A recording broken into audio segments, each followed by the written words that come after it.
Vamos a continuar con la clase de Teología del Pacto. Estamos en la tercera clase y estamos hablando sobre el pacto de redención. El pacto de redención. Vamos a hacer un pequeño recordatorio. Hemos estado viendo algunos aspectos importantes sobre el pacto. Hemos dicho que particularmente, siempre hay que ser insistente en esto porque se confunde. A veces decimos, hay 2 pactos. A veces decimos, hay 3 pactos. A veces decimos, hay 5 pactos. Entonces, bueno, ¿cuántos pactos hay? Bueno, creo que la manera más sencilla de entenderlo es partiendo de la base que existen 2 pactos. ¿Ya? 2 pactos.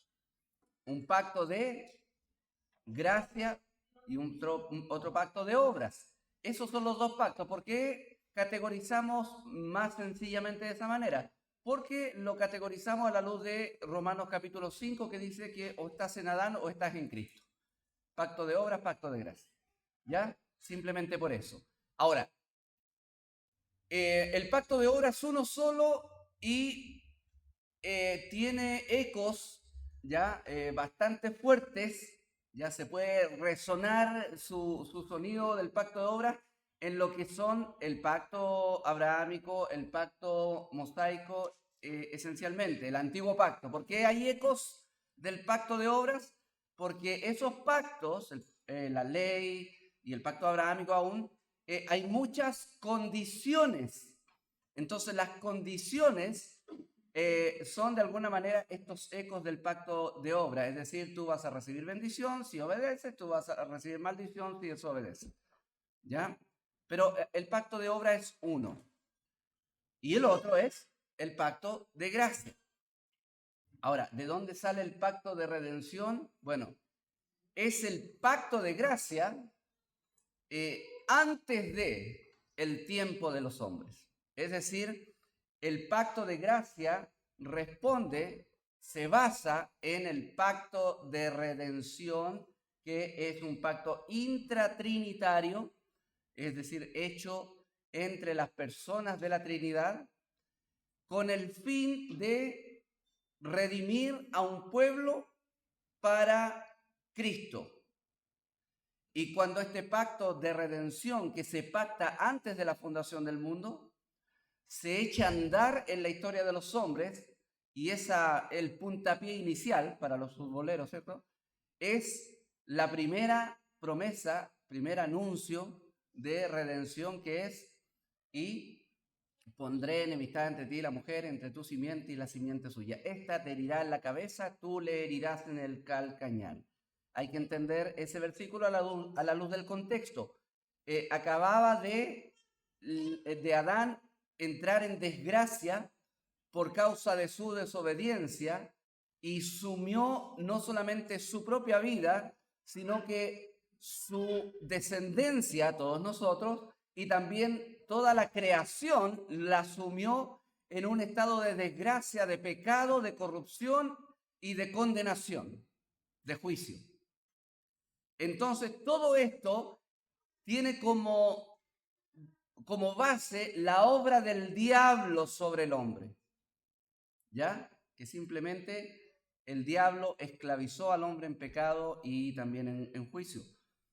Entonces, es en ese contexto del juicio al diablo que se da esta promesa. Y lo que en otras palabras dice Dios al diablo: un día un descendiente de una mujer vendrá y te aplastará la cabeza. Es decir, va a darte, ¿cierto?, un golpe mortal, porque una serpiente se mata no aplastándole la cola, ¿ya?, sino que aplastándole la cabeza. Entonces, aplastar la cabeza de una serpiente implica matarla, ¿ya? Entonces, en el fondo es: un día un descendiente de la mujer vendrá y matará a el diablo, ¿ya? Y tú, le dice Dios a Satanás, le herirás en el calcañar. ¿A quién? A la simiente de la mujer. Es decir, a pesar de que la simiente de la mujer, que es Cristo, va a propinar un golpe mortal al diablo, sin embargo, este golpe mortal va a tener cierta daño de parte del diablo a él. En este caso, Cristo sufre la muerte, ¿ya? Y de alguna manera esta muerte que sufre, podemos de alguna manera enlazarla con esto de y tú le herirás en el calcañar, ¿ya? Que una mordedura en el talón, que es el calcañar, no es mortal, es dañina, pero no es mortal, duele, pero no es mortal, ¿ya? Entonces, el diablo iba a solamente infligir, podemos decir, o causar cierto daño, directo o indirecto, a esta simiente, pero esta simiente iba a propinar un golpe que iba a acabar con el diablo, obviamente, y su propósito.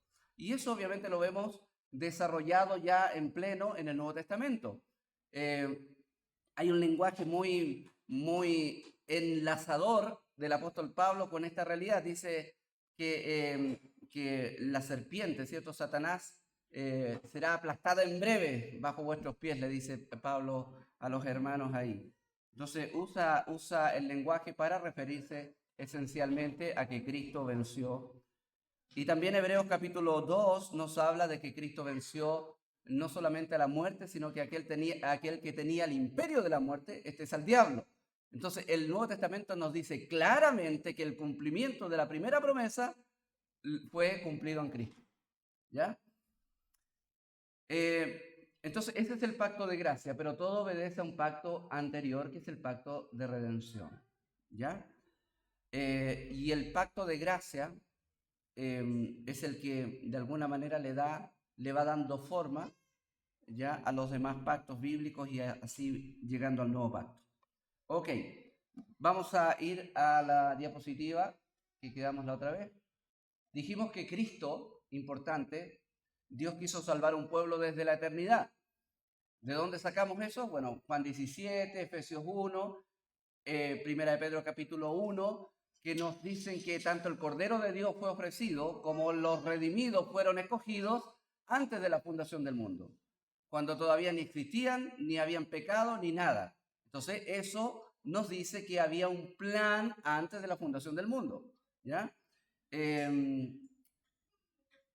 ¿Cómo definimos que este plan obedece a un pacto? Por el lenguaje que se ocupa para describir este plan.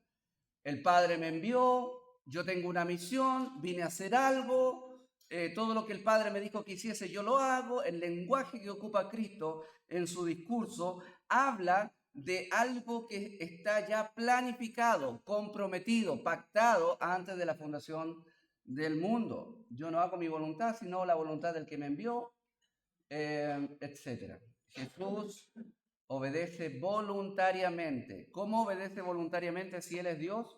Pero es que es Dios hecho hombre. Y su obediencia, ¿cierto?, es necesaria para nuestra redención también. ¿Por qué? Porque su obediencia suple lo que Adán no logró hacer. Una obediencia perfecta y voluntaria al pacto con Dios, al pacto de obra en este sentido, ¿ya? Jesús obedece perfectamente, en el cual no tenía pecado ni se halló engaño en su boca, dice la Biblia. Entonces, dice Cristo, yo he acabado la obra que me diste. Hay una obra que Él tenía que venir a hacer. Las palabras que me diste, tú me enviaste, es un lenguaje propio de un compromiso anterior, ya de un pacto anterior. Amén. Y por eso entendemos a la luz de Hebreos capítulo 7, 22, que Él es fiador del pacto, de un mejor pacto. ¿Qué es un fiador? Es alguien que garantiza y es responsable de cumplir las obligaciones legales de un tercero. En este caso, Cristo sufre nuestro castigo y también obedece en nuestro lugar.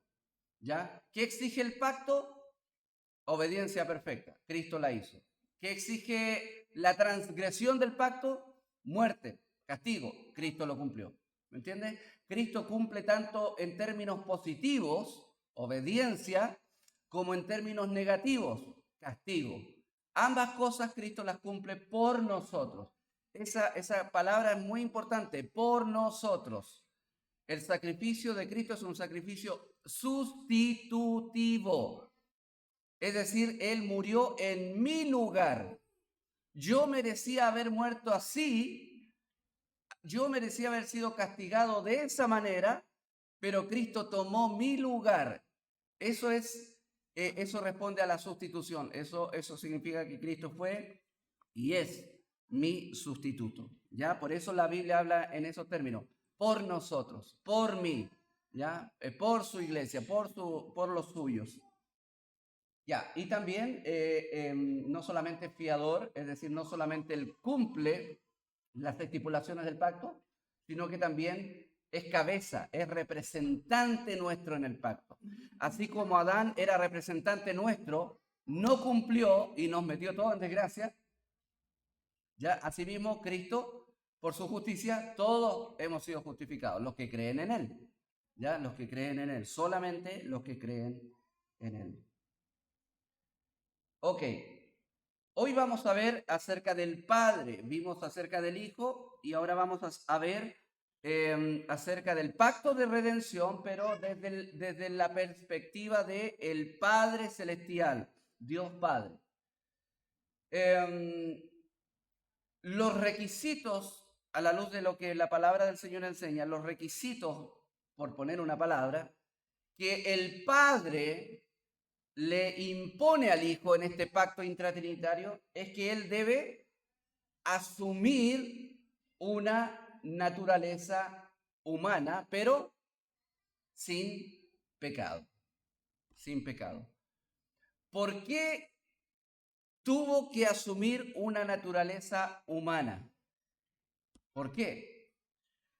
Porque el ser humano es el individuo que está bajo el castigo, la ira, el juicio y la esclavitud del pecado, la condenación eterna.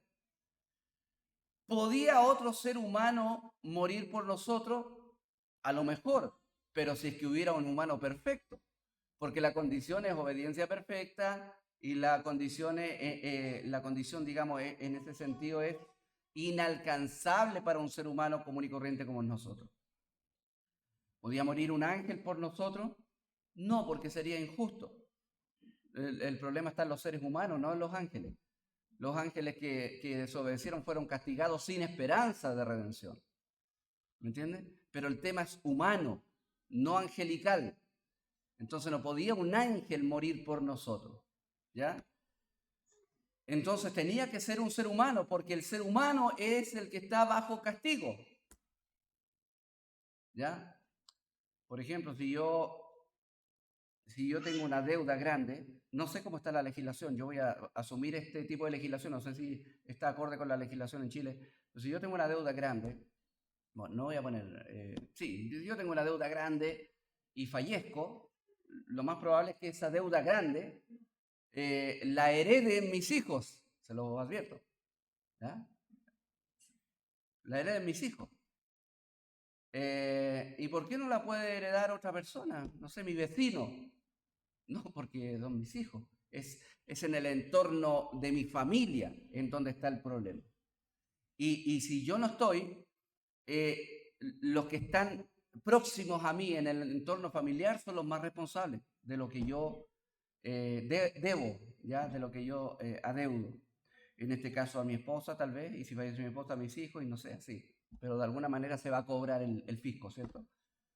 De la misma manera, nosotros no podemos asumir que o un ángel o cualquier persona o cualquier ser extrahumano podía pagar por mí.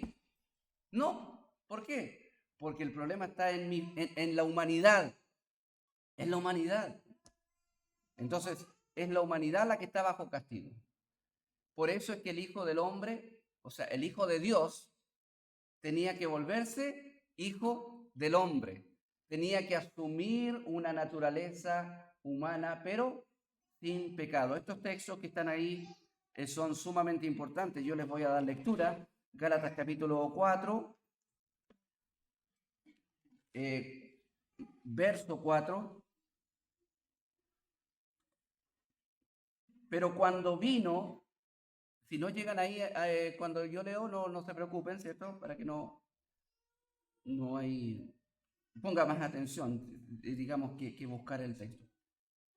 Pero cuando vino el cumplimiento del tiempo, note, había un cumplimiento del tiempo. Eso implica planificación. O sea, Cristo no vino en un punto de la historia irrelevante. ¿Ya? Cristo vino exactamente en el punto temporal de la historia que Dios había previsto. Humanamente podemos ver muchos porqué de eso, pero también hay muchas cosas que ignoramos. Podemos decir, sí, en esos tiempos, por ejemplo, el Imperio Romano permitió que hubiera un mundo más globalizado, en cierta manera, a la luz, digamos, a la proporción de ese tiempo. Todos los caminos todos los senderos romanos eran tremendos caminos que conectaban toda Asia Menor hasta la India, de hecho, y Europa. Entonces, y África también. Entonces, había una interconexión que hacía absolutamente propicio el escenario para propagar el evangelio. Otra cosa, el lenguaje, había un lenguaje ya universalizado que era el griego koiné. Entonces, había una posibilidad de justamente el evangelio, el mensaje del evangelio, propagarlo sin problema lingüístico en ese sentido. Y habían muchas condiciones que podemos decir, sí, aquí sí, era el tiempo apropiado. Estas cosas podemos hacer mención, pero hay cosas que no tenemos idea, no sabemos en la mente de Dios cuál fue lo determinante para que Dios enviara en este tiempo a Cristo, pero hay una cosa clara, cuando llegó el cumplimiento de ese tiempo, Dios envió a su Hijo. Amén. Dios envió a su Hijo. Y note lo que dice, ¿qué dice Pablo? Nacido de mujer. Hermanos míos, nosotros que creemos en la inspiración verbal y plenaria de la Biblia, debemos entender una cosa. Cada palabra que está puesta en el original tiene una intención divina. Ninguna palabra está de más. Y el hecho de que ponga, no dice solamente el apóstol y que nació un día. No dice y nació en Belén. No dice nacido de mujer. Hay un énfasis en el hecho de que es nacido de mujer.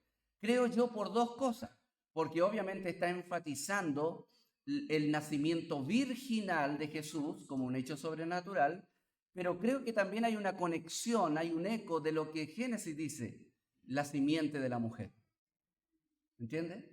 Es la mujer la clave para traer al Salvador. ¿Ya? En ese sentido, el lenguaje que ocupa Pablo obviamente nos conecta inevitablemente con esa promesa. Nació bajo la ley, es decir, nace dentro del contexto de la nación judía, en donde están en el antiguo pacto, ¿ya? Y en donde las demandas de la ley todavía están vigentes e impuestas al pueblo de Dios. Entonces viene Cristo bajo la ley y cumple la ley. Por eso es que vino bajo la ley. ¿Me entiende? Providencialmente, 40 años después de que muere Jesús, la nación judía desaparece. Y ya no hay nación, ya no hay ley, ya no hay nada. ¿Entiendes? Wow, justito en el tiempo apropiado, claro que sí. ¿Entiendes? Cristo vino y nació de mujer y nació bajo la ley. Cristo cumple la ley, Cristo muere por nosotros y ya todo el sistema de culto y de rituales y el gobierno de Dios a través de la ley en el antiguo pacto ya está caduco, ya no está vigente. ¿Por qué? Porque ahora entra en vigencia un nuevo pacto. El antiguo ya no está vigente. ¿Entiendes? Ahora es el nuevo pacto. Y al nuevo pacto es al que ahora necesita, aunque sea un israelita, aunque sea un judío, adherirse. ¿ya? Porque el antiguo pacto ya no está en vigencia. Eso es lo que dice el libro de Hebreos. Entonces, era necesario que tomara naturaleza humana. Verso 5 dice, ¿para qué? Para que redimiese a los que estaban bajo la ley, a fin de que recibiésemos la adopción de hijos. ¿Por qué vino y nació bajo la ley? Porque él venía a redimir a los que estaban bajo la ley. ¿Y qué decía la ley a los que estaban bajo la ley? Que somos pecadores y bajo juicio. Entonces él vino a salvarnos de eso. Y también Hebreos capítulo 4, verso 15. Hermanos, yo creo que la gran tarea para la casa de todo esto es que ustedes lean, relean y superlean el libro de Hebreos, que fue escrito específicamente para aclarar todas estas cosas a los hermanos que en ese tiempo tenían todavía una cosmovisión judía de las cosas. Dice capítulo 4, verso 15, porque no tenemos un sumo sacerdote que no pueda compadecerse de nuestras debilidades, sino que uno que fue tentado en todo, según nuestra semejanza, pero sin pecado. ¿Ya? Vivió como los hombres Jesús. Fue tentado en todo como los hombres Jesús, pero sin pecado. ¿Ya? Entonces, uno de los requisitos del Padre al Hijo era asumir naturaleza humana. Segundo, la estipulación era una obediencia perfecta a la ley y un pago de la condena por el pecado. El ser humano está en desgracia. ¿Por qué? Porque no obedeció perfectamente la ley y porque ahora está en deuda. Tiene que pagar por su castigo, pagar por su delito. Cristo viene y cumple las dos cosas, ¿cierto? Obedece la ley y paga por nosotros, ¿ya? Entonces, así cumple lo que el Padre, por eso que Cristo siempre ocupa este lenguaje, sobre todo en Juan, en el Evangelio de Juan. ¿Por qué es importante entender que en el Evangelio de Juan está este tipo de lenguaje? Porque el Evangelio de Juan, dice el mismo Juan, fue escrito para que creáis que Jesús es el Cristo, el Hijo de Dios, y para que creyendo tengáis vida en su nombre. Es decir, la intención de Juan al escribir su Evangelio es que el interlocutor, el lector de esta carta, de este Evangelio, termine creyendo en Cristo como Salvador, como Hijo de Dios y Cristo. ¿Ya? Entonces, asume mucho este tipo de lenguaje. Yo vine a hacer lo que el Padre me dijo, yo digo lo que el Padre me dice que diga, yo hago lo que el Padre me dice que haga. En el libro de Juan vemos una permanente actitud de sumisión, ya de subordinación en su estado encarnado de Cristo al Padre, ¿ya? De Cristo al Padre. Otra cosa importante, las promesas que hay hechas por el Padre al Hijo.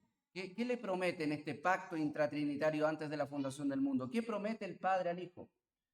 Bueno, darle un cuerpo sin pecado y ungirlo y asistirlo con el Espíritu Santo para su obra. ¿Ya?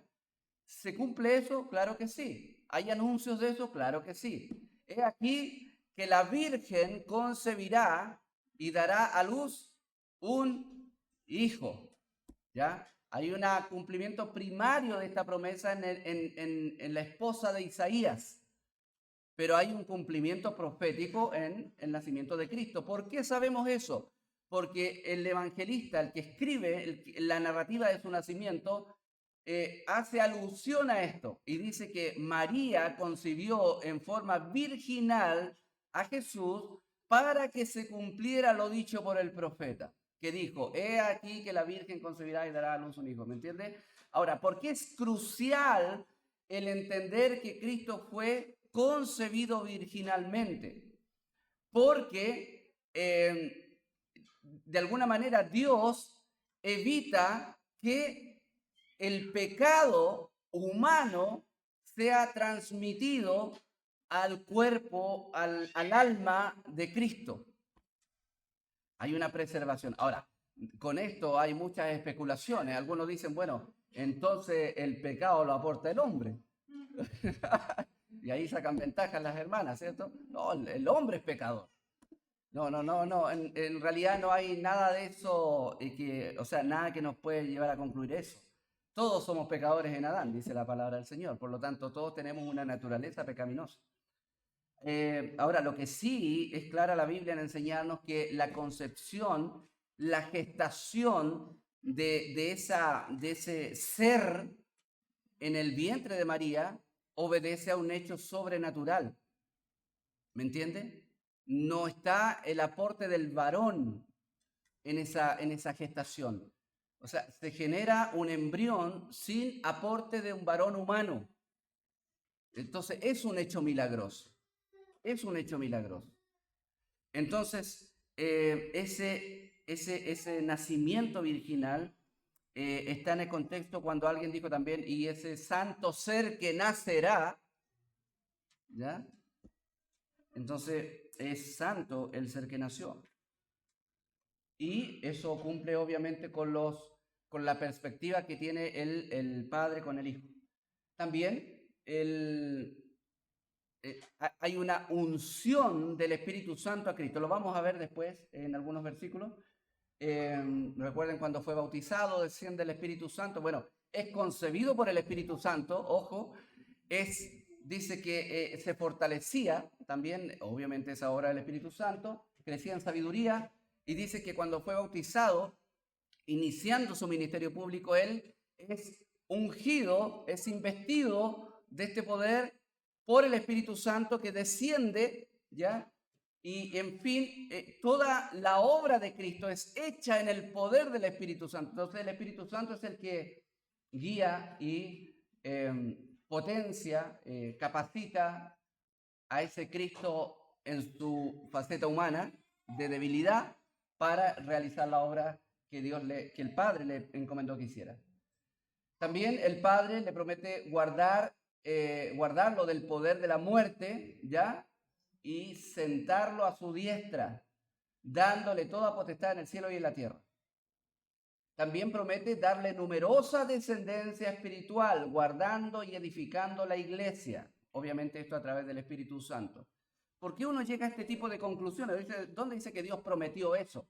Vuelvo a insistir, es el lenguaje que ocupan los escritores bíblicos, los que nos pueden llevar a inferir que todas estas cosas fueron previstas, y no solamente previstas, sino que pactadas, comprometidas, antes de que el mundo fuese.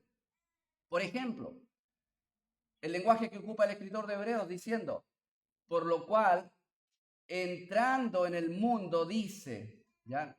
Cuando dice entrando en el mundo, está diciendo cuando Cristo se hace hombre, cuando el verbo se hizo hombre, el Hijo de Dios se hace hombre. Sacrificio y ofrenda no quisiste. Esta es una cita de un salmo, ¿ya? Sacrificio y ofrenda no quisiste, pero me preparaste cuerpo. ¿Ya? Pero me preparaste cuerpo. Holocaustos y expiaciones por el pecado no te agradaron. Entonces dije, he aquí que vengo, oh Dios, para hacer tu voluntad. Y mire, como en el rollo del libro está escrito de mí. Ahora, obviamente, en términos primarios, es el escritor de este salmo quien dice esto. Pero como ustedes saben, cada salmo mesiánico lo que persigue es darnos un vistazo de toda la obra proyectada del Mesías antes de que él viniera, ¿ya? En ese sentido. Entonces, hay muchos salmos que hablan en términos de lo que el Hijo viene a hacer, de lo que el Padre dice del Hijo. Por ejemplo, Jehová dijo a mi Señor, es decir, Yahweh dijo a Adonai. Mire este lenguaje del Salmo 110.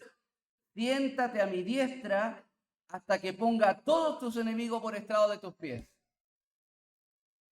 ¿Me entiendes? Eso es lo que dijo el Padre al Hijo, Yahweh a Adonai, que son dos palabras para referirse a Dios.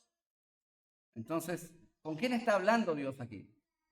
¿Quién es Yahweh? ¿Quién es Adonai? Bueno, es inevitable entender esto de que es una alusión a la relación pactual que hay entre el Padre y el Hijo en términos en el contexto del plan redentor. ¿Ya?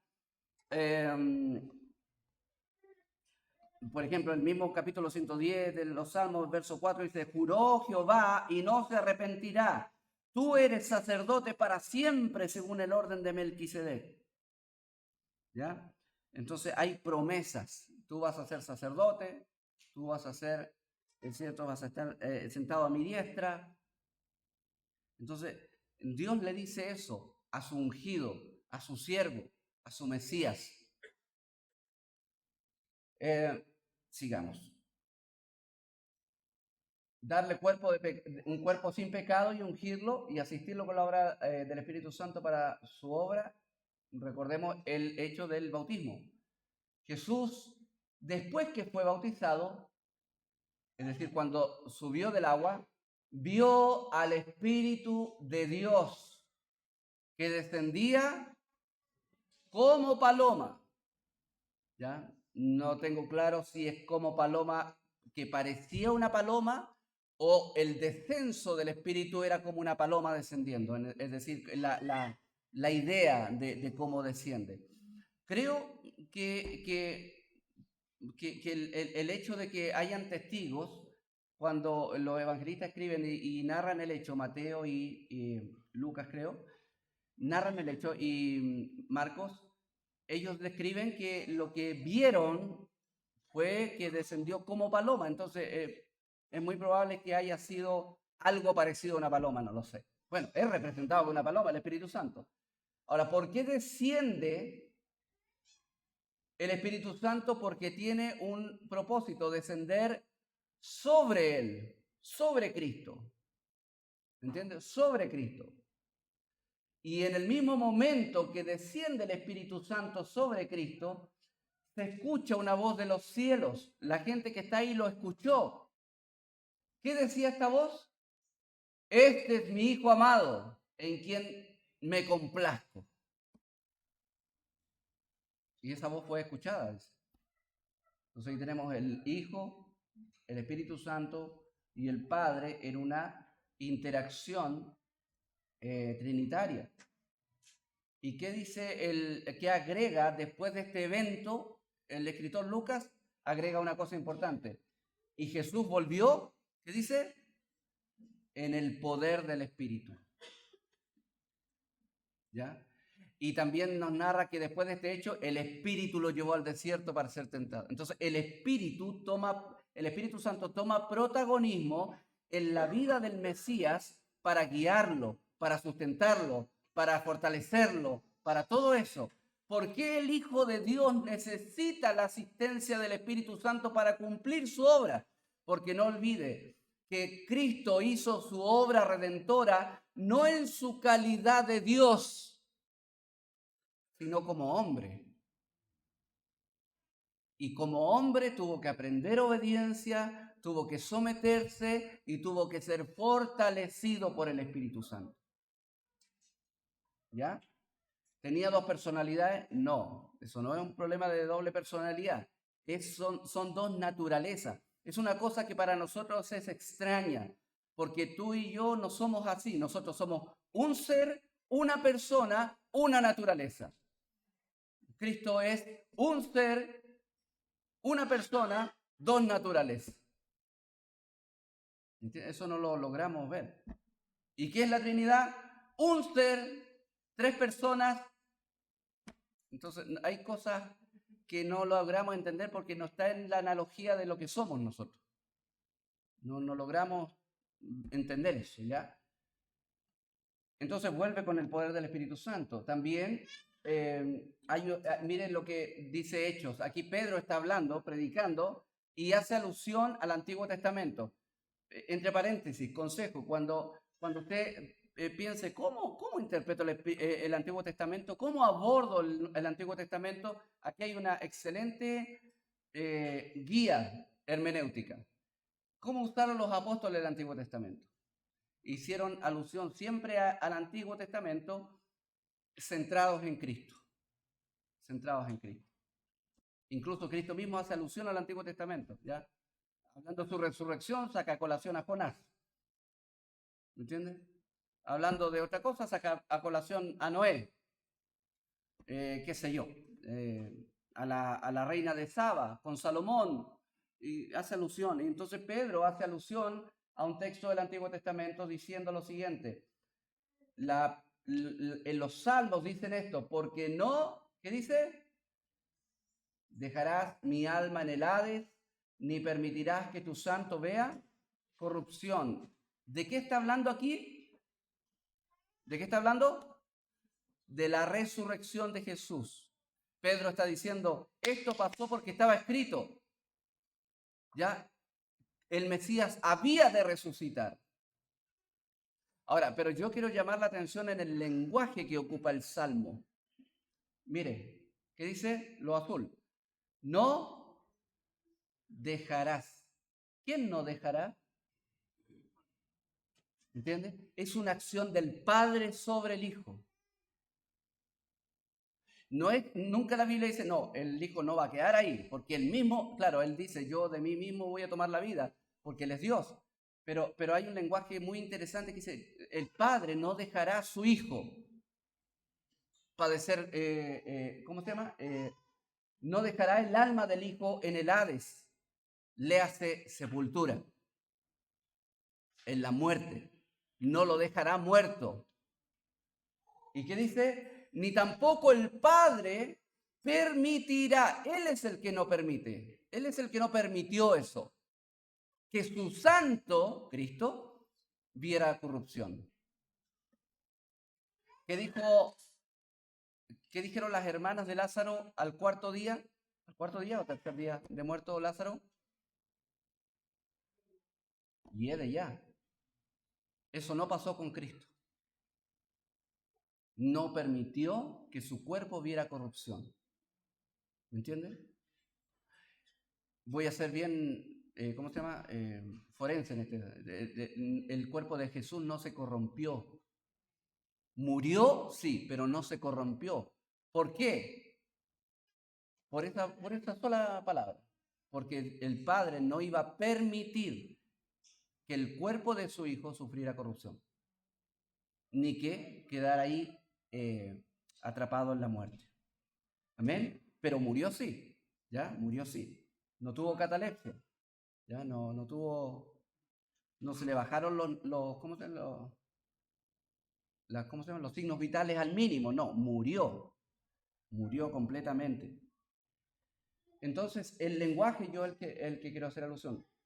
¿Y qué dice Juan capítulo 17? Cuando Jesús mismo hace esta oración, hablando de él mismo, que dice, le has dado potestad sobre toda carne. ¿Quién le dio a quién? El Padre a Jesús.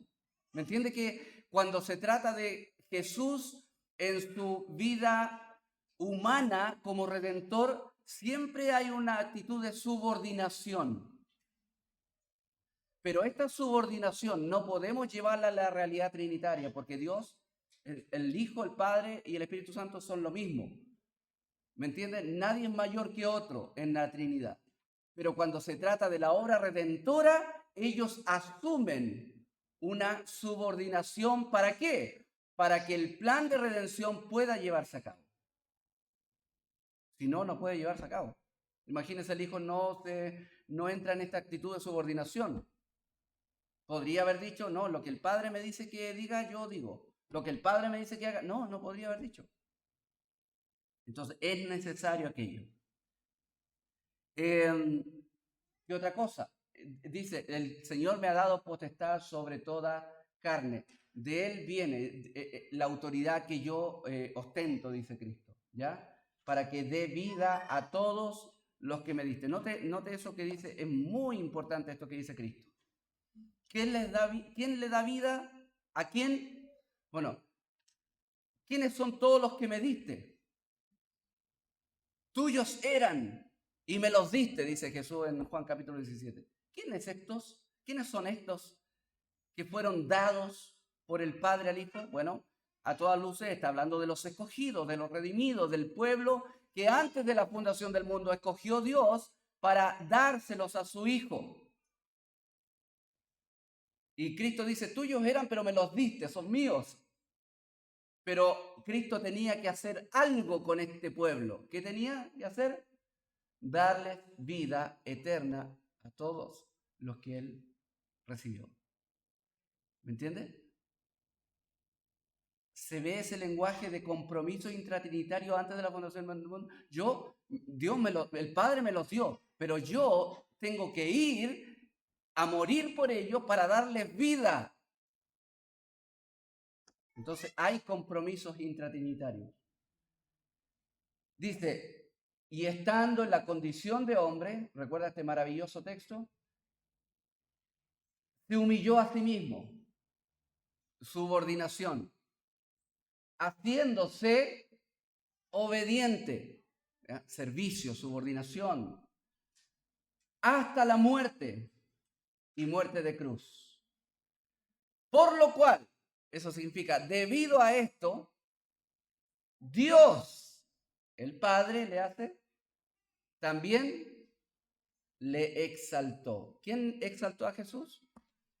El Padre. El Padre.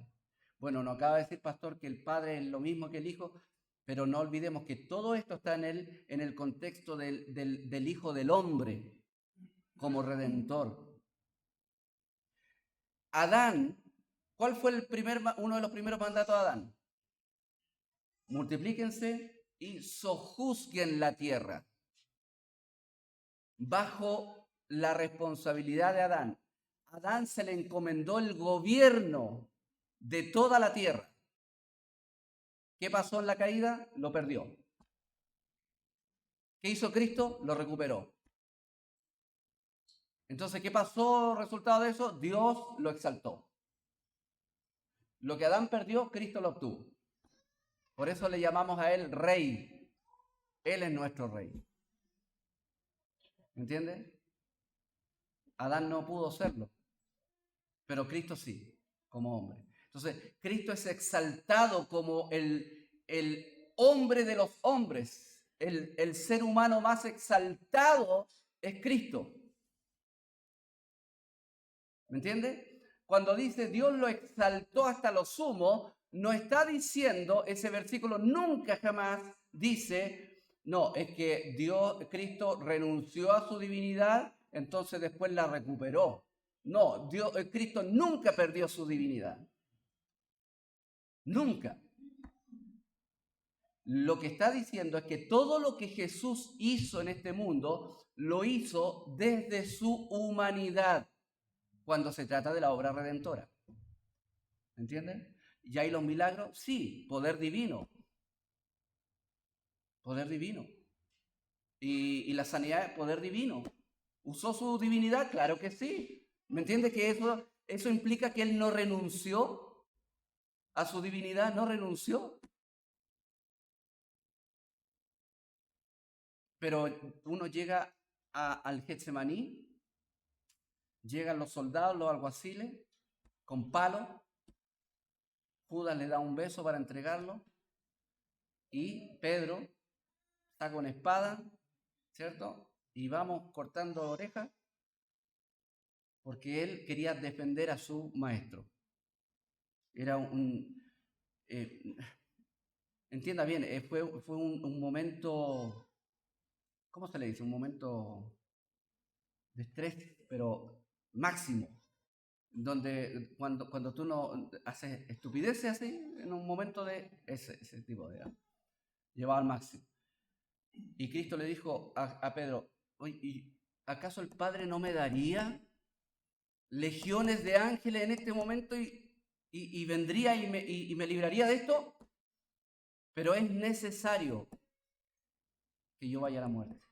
¿Me entiende? Cuando se trata de la obra redentora, Jesús jamás usó de su divinidad. Se somete a la voluntad del Padre. Entonces, en este sentido, es que Dios en su humillación como humano, lo exalta como el Hijo del Hombre y le da un nombre que es sobre todo nombre. El Padre se lo da para que en el nombre de Jesús, note qué dice, esa es una actitud de un siervo a su rey. Se doble toda rodilla, ese es un reconocimiento de su autoridad. Ya, de lo que está en el cielo, en la tierra y debajo de la tierra. Entonces, ese es el gran nombre de Cristo, ¿amén?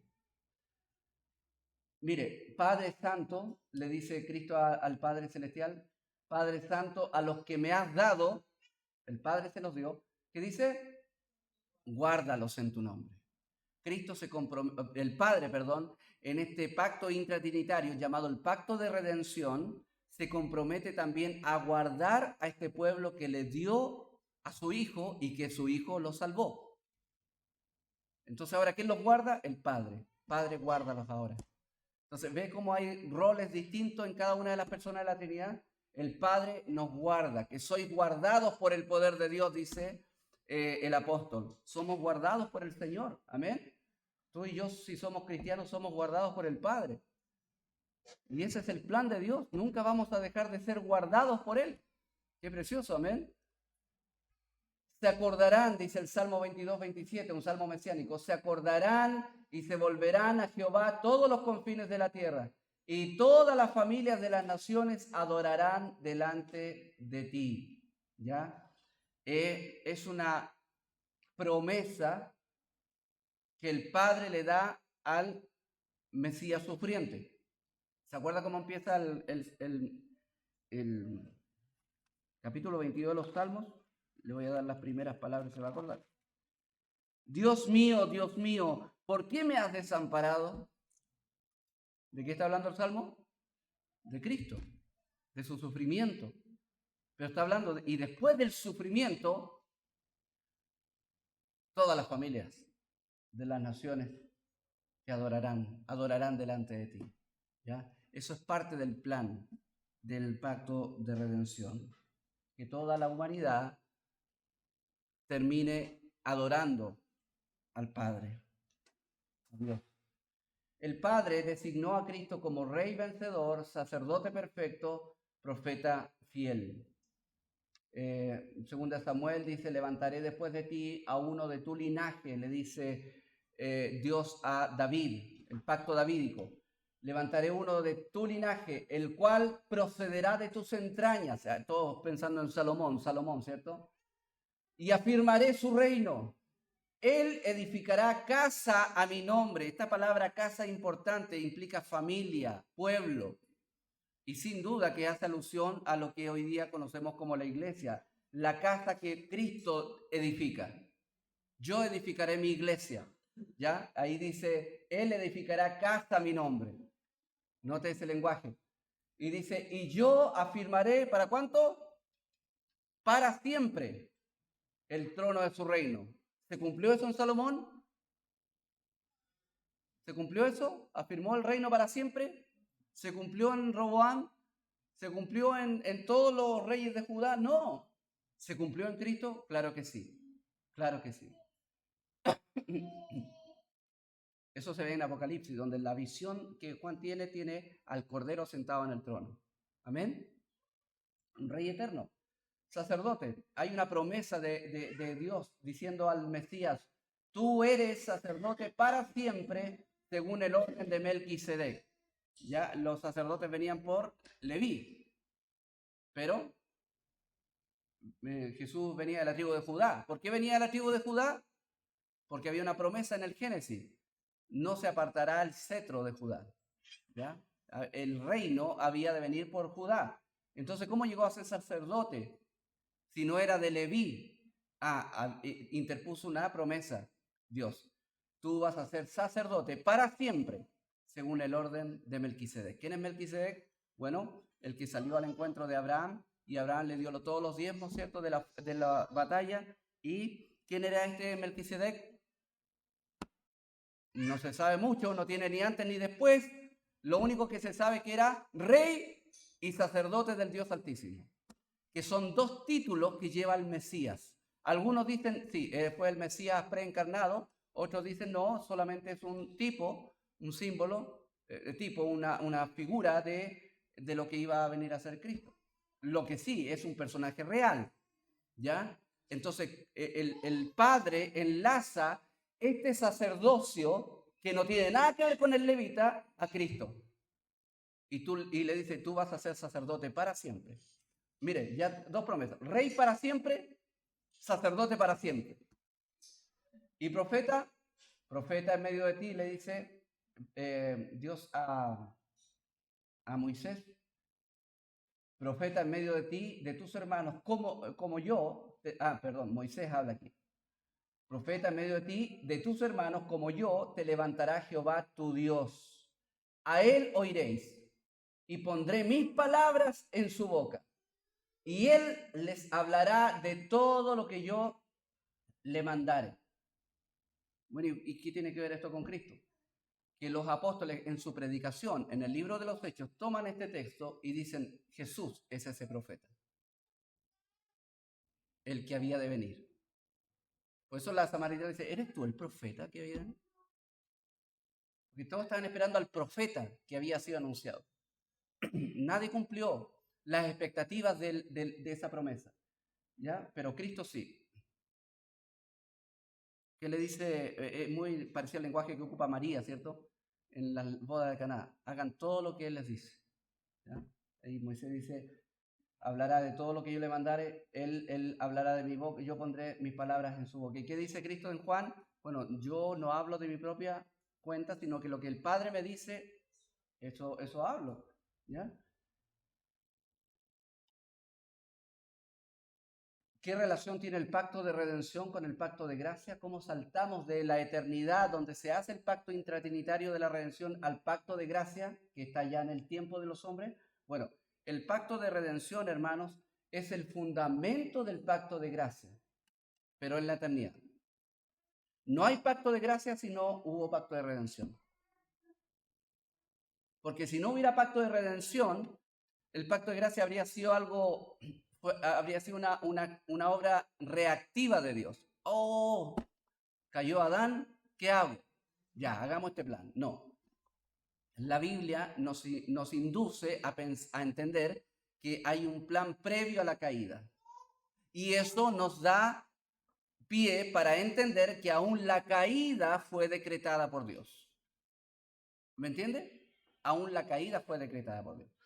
Y ahí está la pelea entre los teólogos, ¿cierto? Y fue decretada la redención antes de la caída o después de la caída, cuál es el orden, y ahí está.